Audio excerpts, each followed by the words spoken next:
ਵੱਡੇ ਸ਼ਹਿਰ 'ਚ ਰਹਿੰਦੇ ਨਾ ਉੱਥੇ ਸਮਝਾਉਂਦੇ ਹੁੰਦੇ ਲੋਕ ਵੀ ਜੇ ਲੋਨ ਲੈਣਾ ਹੈ ਤਾਂ ਲੋਨ ਵਰਤਣਾ ਕਿੱਥੇ ਹੈ। ਜਿੱਦਾਂ ਲੋਨ ਲੈ ਕੇ ਕਰਾਉਣੇ ਆ ਵਿਆਹ, ਆਉਣੇ ਆ ਘਰ ਕੋਠੀਆਂ, ਫਿਰ ਤਾਂ ਨਾ ਤੁਸੀਂ ਅੱਜ ਅਮੀਰ ਹੋਣਾ ਕਰ ਲਓ। ਜੇ ਲਾਉਣੇ ਬਿਜ਼ਨਸ 'ਚ ਫਿਰ ਕਾਮਯਾਬ।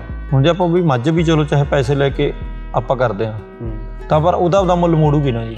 ਜੇ ਸਾਲ 'ਚੋਂ ਫ੍ਰੀ ਵੀ ਹੁੰਦੇ ਚਲੋ ਮੱਝ ਦਾ ਆਪਾਂ ਜੇ 1.5 ਲੱਖ ਦੀ ਦਿੱਤੇ 1.5 ਲੱਖ ਦੀ ਮੱਝ ਤਾਂ ਆਪਣੇ ਕੋਲ ਖੜੀ ਆ ਨਾ ਜੀ।